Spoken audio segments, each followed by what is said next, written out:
신일 골목에 내려앉은 오래된 그림자.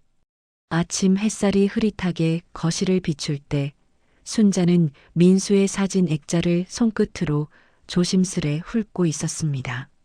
사진 속 아들의 웃음은 여전히 따뜻했지만 내해라는 시간이 그녀의 마음을 더 무겁게 짓누르고 있었어요. 창문을 스치는 바람이 커튼을 흔들자 순자는 천천히 베란다 쪽으로 몸을 옮겼습니다. 골목 아래로 시선을 내려보던 그녀는 낯선 파란 천막이 설치된 것을 발견했습니다. 천막 안에서는 김이 촘촘히 올라오고 붉은 국물 냄새가 바람을 타고 번져왔어요. 순자는 무심코 고개를 기울이며 천막 안쪽을 들여다보았습니다. 한 여자가 손목을 부지런히 움직이며 떡볶이를 저었습니다. 순자는 순간적으로 심장이 움찔하며 멈추는 것 같았습니다. 그 옆모습이 너무 익숙했기 때문이죠. 고개를 조금 더 기울이자 묶은 머리 아래로 떨어진 여자의 턱선이 선명하게 보였습니다. 순자의 손이 난간을 움켜쥐며 힘없이 흔들렸습니다. 그녀는 숨을 들이켜며 다시 한번 눈을 깜빡였어요. 하지만 다시 봐도 그 여자는 선영을 닮아 있었습니다. 그때 천막 옆에서 쌍둥이 남자아이 둘이 깔깔대며 뛰어다녔습니다. 순자는 아이들의 얼굴을 보는 순간 온몸이 얼어붙는 느낌을 받았습니다. 하얀 볼살, 웃을 때 올라가는 입꼬리, 짧은 앞머리까지 그 모든 것이 젊은 시절의 민수를 그대로 옮겨놓은 듯 보였기 때문이었어요.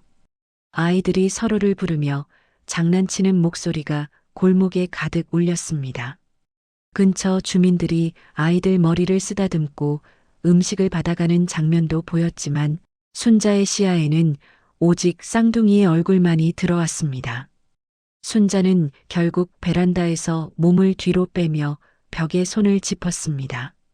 한참을 숨 고른 끝에 떨리는 다리를 붙잡고 골목 아래로 내려갔습니다. 천막 몇 걸음 앞까지 다가가자 그곳의 소리와 냄새가 더욱 선명해졌습니다.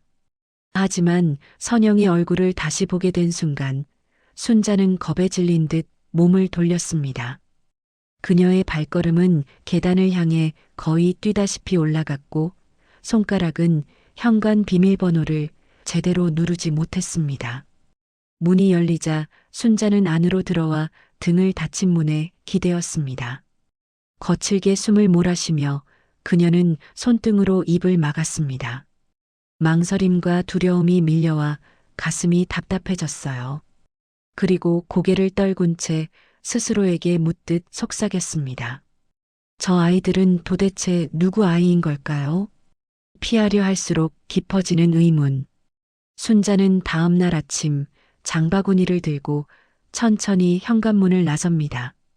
전날 골목에서 본 얼굴이 머릿속에 맴돌아 마음이 어지러운 듯 발걸음이 자꾸만 느려졌어요. 그녀는 천막이 있는 방향을 보지 않으려 애쓰며 반대편 길로 돌아가려 했습니다. 하지만 마음 한구석에서 누군가 계속 옷자락을 잡아당기는 것처럼 시선이 자꾸 골목 입구로 돌아갔습니다. 시장 입구에 도착하자 동네 주민 한 명이 다가와 어제 생긴 노점 이야기를 건네며 웃었습니다.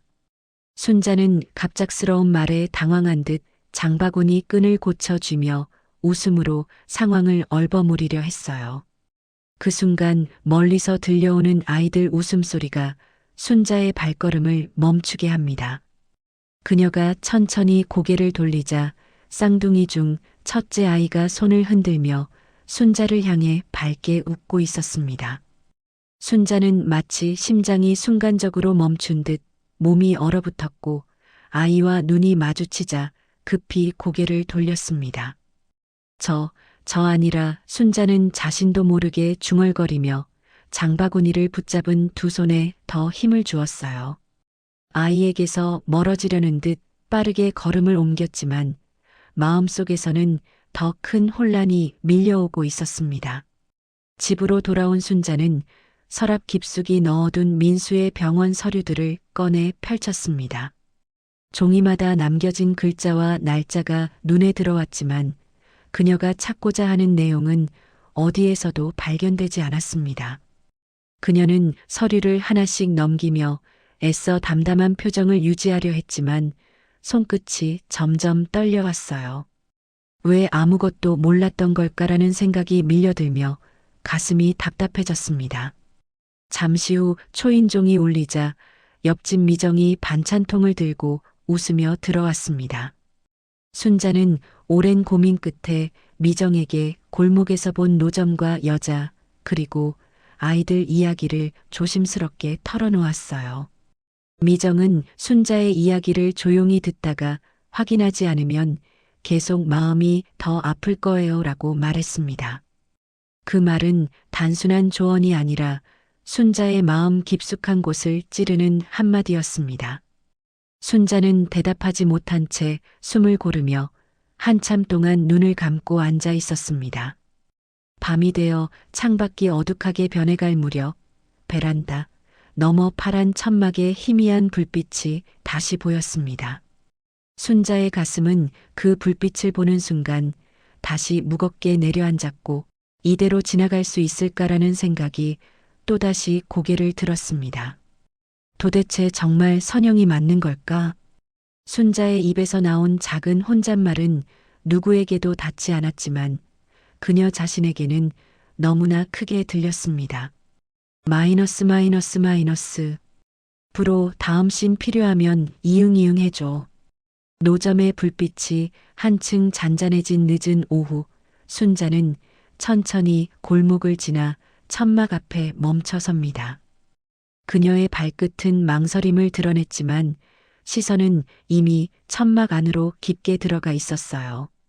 선영은 국물을 저으며 손님을 기다리다 순자를 발견하고 잠시 손을 멈춥니다. 놀란 기색이 스쳐갔지만 금세 익숙한 표정으로 돌아와 가스불을 조절합니다. 순자는 조용히 의자에 앉아 천막 안을 천천히 둘러봅니다.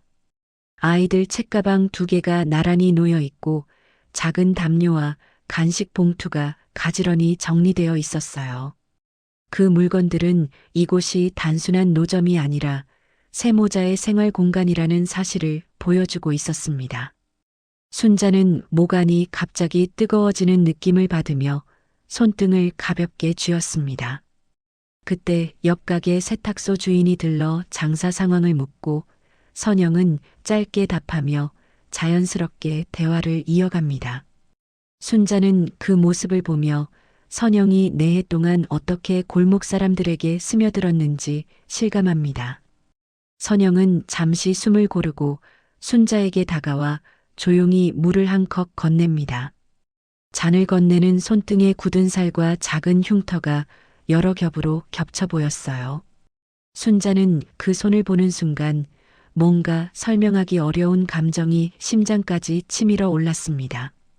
그녀는 떨리는 목소리를 겨우 가다듬어 말을 붙입니다. 아이들은 어디 있니? 선영은 놀라지도 않고 부드러운 목소리로 말합니다. 어린이집 갔어요. 곧 데리러 갈 시간이어서요. 순자는 대답을 들은 뒤 더 말을 잇지 못하고 고개를 천천히 끄덕입니다. 천막 안의 공기가 갑자기 무거워진 듯 느껴지자 그녀는 자리에서 일어나 밖으로 한 걸음 물러섭니다.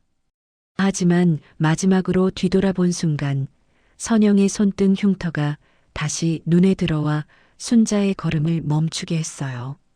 오랜 시간 혼자 아이들을 키우며 이를 버텨온 손이라는 사실이 그녀의 마음을 조용히 흔듭니다.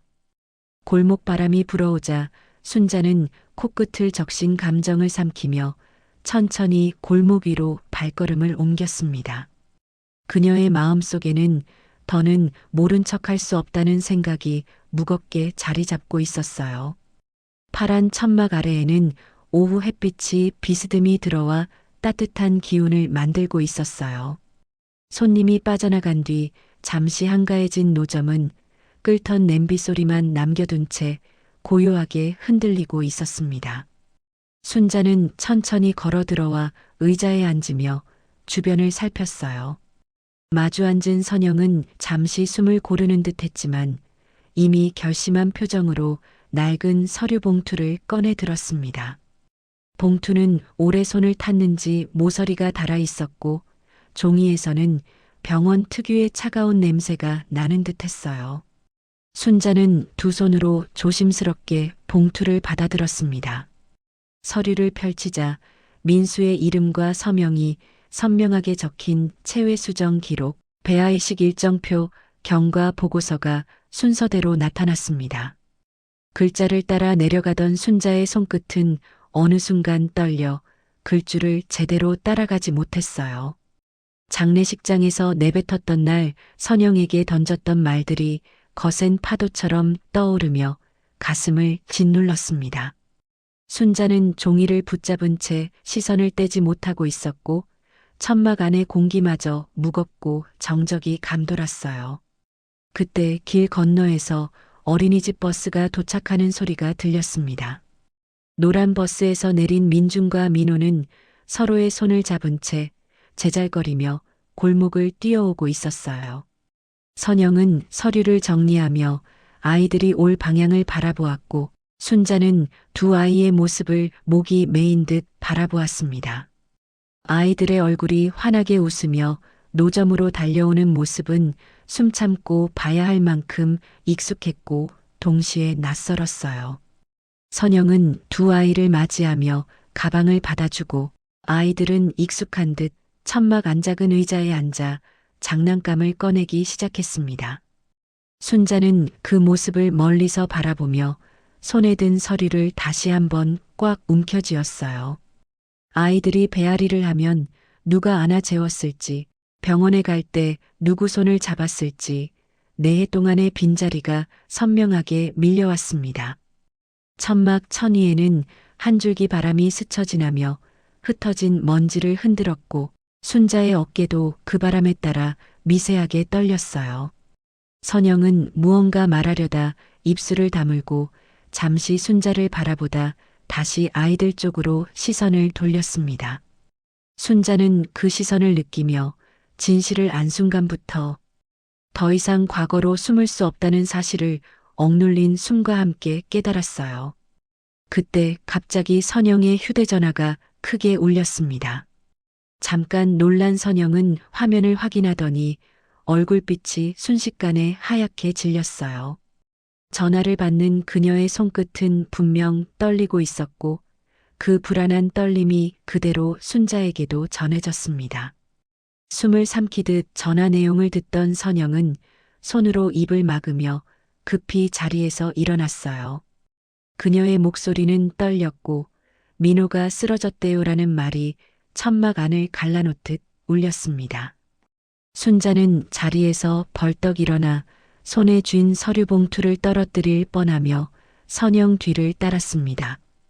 골목 주민 몇 명이 소리를 듣고 다가와 무슨 일이냐고 묻자 선영은 아이의 상태를 설명하며 뛰어가고 있었어요. 순자는 숨이 가쁘게 차오르지만 걸음을 멈추지 않았고 아이가 다친 것만 같은 공포가 그녀의 등을 밀어 움직이게 했습니다. 파란 천막은 뒤로 멀어지고 골목은 금방이라도 무너질 듯 흔들리는 불안으로 가득 찼어요. 순자는 선영과 함께 골목을 달리며 이제는 자신이 더 이상 남겨진 사람이 아니라 반드시 달려야 하는 사람이라는 사실을 처음으로 깨닫고 있었습니다. 민호가 누워있는 응급실은 차갑고 바쁜 공기가 가득했습니다. 순자는 아이의 작은 몸이 기계 소리에 맞춰 미세하게 흔들리는 모습을 바라보며 손끝을 조심스럽게 모았습니다. 아이의 얼굴은 창백했고 입가에는 마른 침이 말라붙어 있었습니다. 순자는 그 모습을 보는 것만으로도 심장이 내려앉는 것 같았어요. 그동안 외면해 온 시간이 한꺼번에 밀려와 머리가 멍해졌습니다.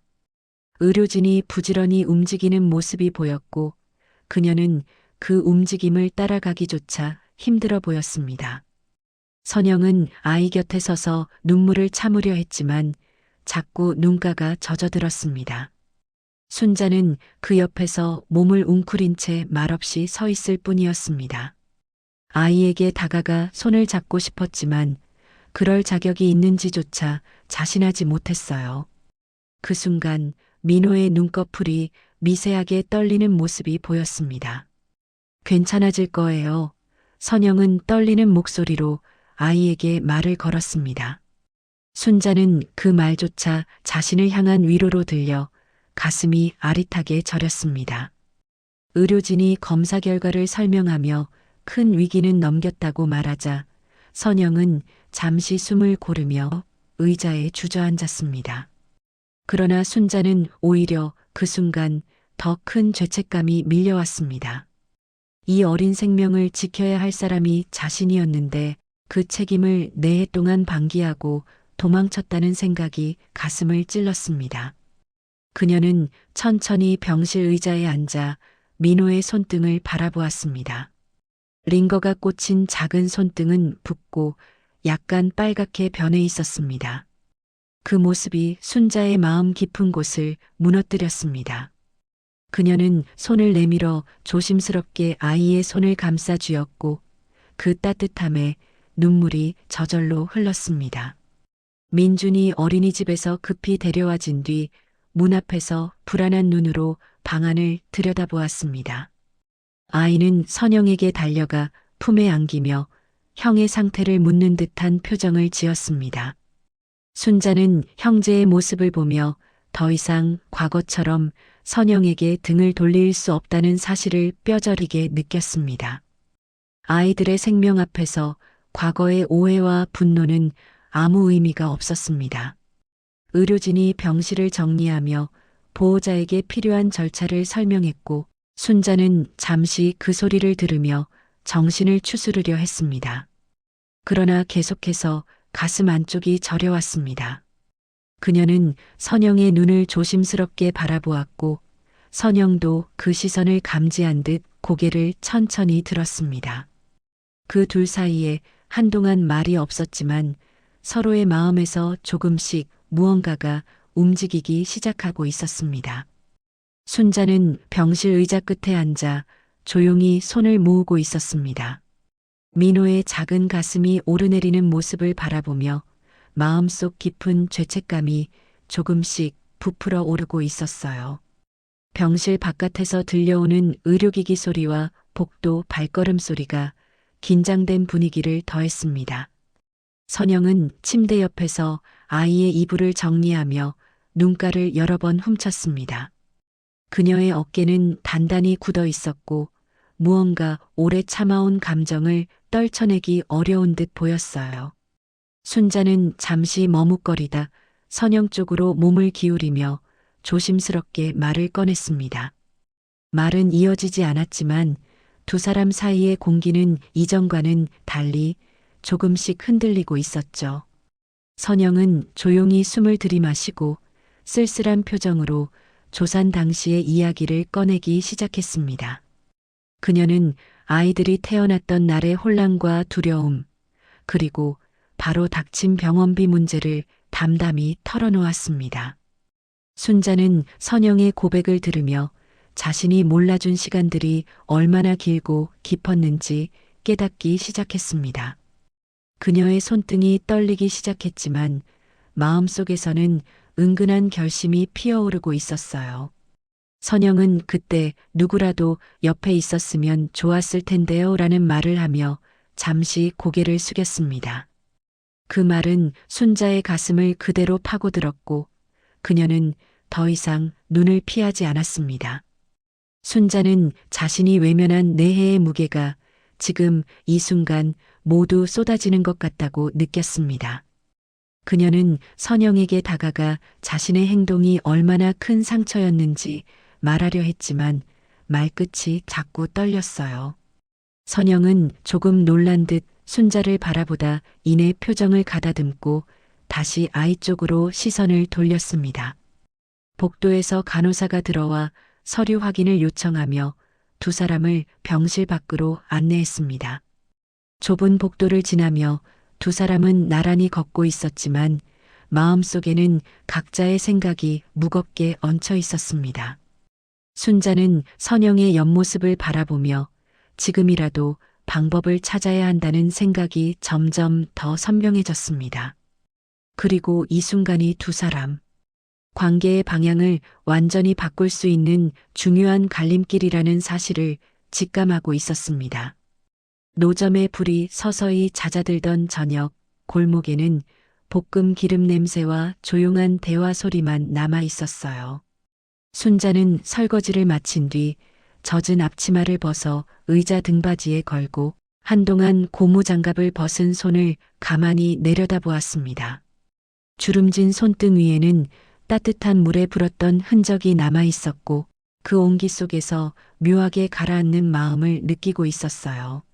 선영은 아이들을 데리러 어린이집에서 돌아와 천막 밖에서 손을 털며 환하게 웃어 보였고 쌍둥이 둘은 순자를 보자마자 달려왔습니다.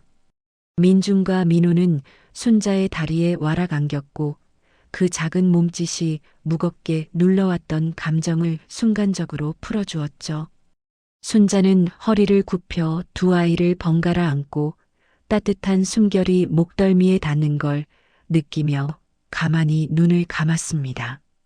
골목 상인들이 가게 문을 닫으며 노점 쪽을 보고 이제 정말 가족 같네라고 말하자 순자의 얼굴에는 어색하지만 깊은 미소가 번졌어요.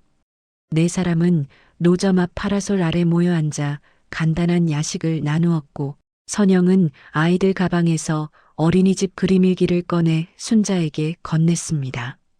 일기장 속에는 오늘 할머니랑 떡볶이 먹어서 기분 좋았다라는 글과 함께 네 사람의 그림이 어설프게 그려져 있었어요.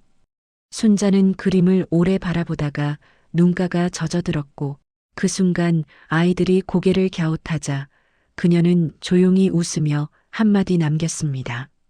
할머니는 이제야 겨우 제자리로 돌아온 것 같구나. 아이들은 무슨 뜻인지 모른 채 웃으며 순자의 손을 잡았고 네 사람 사이로 따뜻한 저녁 공기가 천천히 번져갔어요. 순자는 노점 문을 닫으며 하늘을 한번 올려다봅니다. 골목 끝 가로등 아래에는 쌍둥이 아이들이 뛰어다니며 서로를 부르고 있습니다. 선영은 아이들의 점퍼 지퍼를 올려주며 추운 바람을 막아줍니다. 순자는 아이들이 앉을 벤치를 먼저 닫고 담요를 펼쳐놓습니다. 네 사람은 자연스럽게 그 자리에 모여 앉습니다. 바람은 차갑지만 아이들의 웃음이 골목을 따뜻하게 채웁니다. 순자는 민준의 작은 손을 잡고 민호의 어깨에 담요를 덮어줍니다. 선영은 가만히 앉아 그 모습을 지켜보며 조용히 숨을 고릅니다. 그녀의 눈가에는 오랜 시간 쌓였던 긴장이 조금씩 풀리는 기색이 보입니다. 골목을 지나던 주민 두 명이 다정한 인사와 함께 지나가며 웃음을 남기고 사라집니다. 할머니, 별이 우리 아빠 있는데요? 민호가 갑자기 고개를 들고 묻습니다. 순자는 살짝 놀라 아이의 얼굴을 바라봅니다. 그래, 아빠가 저 별 사이에서 너희를 보고 있을 거예요. 순자의 목소리는 떨렸지만 부드러웠습니다. 아이들은 하늘을 바라보다가 서로의 어깨에 기대며 조용히 숨을 고릅니다. 선영은 아이들의 등을 쓰다듬으며 그 말을 곱씹습니다. 순자는 아이들의 온기를 느끼며 4해 동안의 공백을 천천히 채워 넣습니다. 마음속에 얹혀있던 돌덩이가 조금씩 부서져 내려가는 듯 했습니다. 순자는 선영을 바라봅니다. 오래된 상처가 남긴 자국들이 보이지만 그 위로 단단한 삶의 흔적이 겹쳐져 있습니다. 아이들 머리 위로 가로등 불빛이 내려와 작은 그림자를 만들고 그 그림자들은 서로 포개져 하나처럼 이어져 있습니다. 순자는 그 그림자를 보며 조용히 손을 모읍니다. 그 손끝이 약하게 떨렸습니다.